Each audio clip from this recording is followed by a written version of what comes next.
today. It's just a bikeable like kid town, and You also? well, nicely. And I think everyone chanted, like all of the inmates chanted. Yeah, they were so enthused. Ananga got admonished though for his X-rated A doty. few of them. He can't Like, wait. you I could had tell to they say had it some online. prior exposure. You know, I was just it talking wasn't about the first doty. time Oh, for yeah. At least these two. At least three other than him. I No, saw. but he got a long curtain. That's why I said. Yeah, that's why I was wearing this. I was Yeah, like, yeah, they were. But yeah. But it was really sweet, really awesome program. Again, Prashad him at the end, and there was leftovers for them to distribute to other people when they come. Oh, wow. and they let us put the literature, free literature, Way of Love, Yeah. Where? in the free literature. In the chapel library. Oh, cool. So yeah, so it's great. And who they ask questions? Oh, so many questions. What kind? Questions about reincarnation for one thing. Questions about Coming karma, back. questions about like the moment of death, and basically how to ensure that at the moment of death you're either chanting the name or remembering the name. Yeah. And what happens if they're not? Yeah. You know, so. They ask questions about the difference between mantra and bhakti as a practice. So it was like pretty kind of granular questions, specific, like kind of like detailed, like fine questions, as opposed to just kind of like, oh, what do you guys do?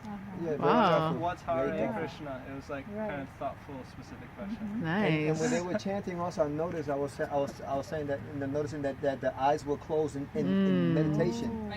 You know, like not that they were sleeping. They were the eyes closed and just trying to feel it. You know, that was a beautiful thing. Did Rupa really absorbed. Did Rupa cry? No, he didn't cry. He was screaming hard. Yeah, but he didn't cry. He didn't cry. He was yelling He's hard. ready for diction. He's trying to get. Did he talk to you about that? No, He's trying to get Skype permission so that. I heard about that, Mara but yeah. Did you guys have time for like greeting, like at the end to meet with the juice? Yeah. Wow. Somebody out there. And what was your Chu's experience first time going into prison? I mean, it's eye-opening. You go away thinking, appreciating obviously the things that you have in one's life, but also I felt like it was a bonding experience with the inmates. You know, a very, very close bonding experience, and then also a bonding experience with this quartet. You know, and, Quartet, that's a good one. so yeah, I feel like I want to do it again. You know, Nice. Definitely. That's what we want to hear. It was a very powerful program. I mean, and the persons that happened to come, they were very, very sweet and very favorable. Very sweet. So many questions, you know, and you know, like I said, nobody seemed inimical or standoffish. It was just a great crowd. You know? Wow. Do they want to become pen pals, and do they know how they? Yeah, well, I also told them about how, and asked Ruben to also explain how I can come and do pastoral visits also. So I told them to let them know how to do that also, and they're interested in that. So yeah, you know. It's What about getting beads? getting beads? Yeah. Well, you know what? I'm trying. We have an issue with because the beads that they allow in penitentiaries are not our beads. Rupa doesn't have our beads? I don't think so. They have to go. It's the whole system. I snuck them neck beads one time, but I should not do that again because they have to buy through a proper vendor. Like in Oregon, they can buy on Christian.com. So it's. And I think that now that we have this Roundtree working with us, he may be like a little more lenient about because they have to be black. I mean, almost like every state's different. Because when they wrote these rules and laws, well, the beads need to be in some states. Yeah, black or rosary or the Muslim beads are accepted, but because again, when they wrote the laws, they probably didn't know anything about Hare Krishna, right, and what we use, and didn't include it. Right. I mean, I remember a couple of occasions I sprayed some beads. I think I asked about that, but one person wrote me back. And he said, yeah, but they just had this funny chemical smell. And I didn't know if it was right or wrong to do it or not, but I figured, you know, at least. Anyway. And how was your experience?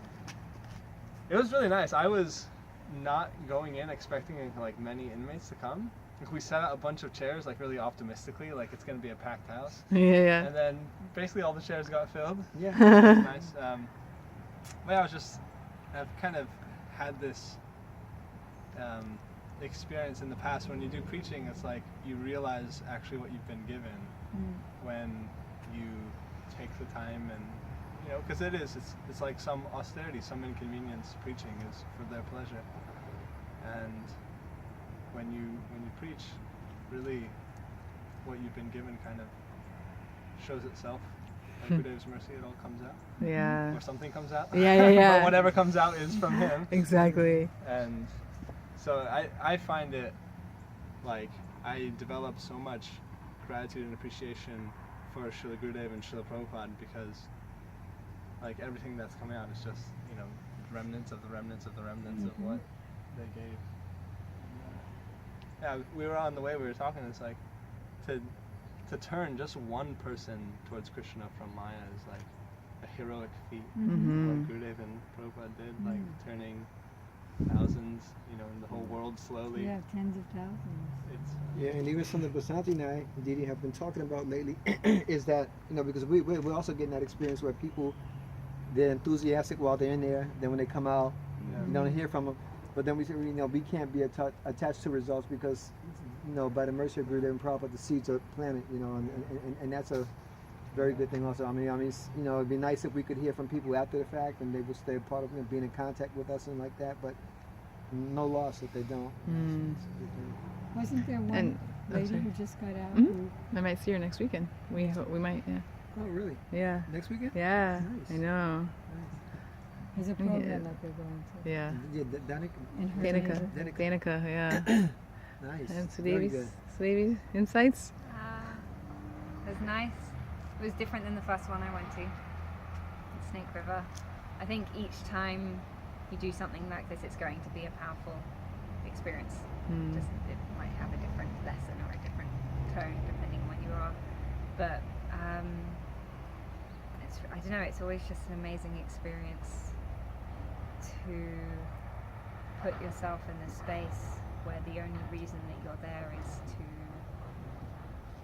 like Bryce said, kind of carry forward what you've been given and not really have any other grounding other than knowing that Gurudev and Prabhupada are there with you. But what was really nice about it was actually just being amazed at all my godbrothers and like how much they have to give and realizing like how, I don't know, like how lovely it is that we're somehow alive in this and that we're surrounded by so many people who each have such a unique and very dear relationship to Guru and Krishna that at any given time that, like, yeah, it's difficult to turn someone from Maya or whatever, but at any given time we're able to affect someone else in a really positive and tender way that leaves an impression. So yeah, it was, I don't know, it felt like a powerful experience being a part of some bigger thing that is totally beyond us. Wow. Very nicely said. And a very good group. What Yeah. about Thank you, Shanti.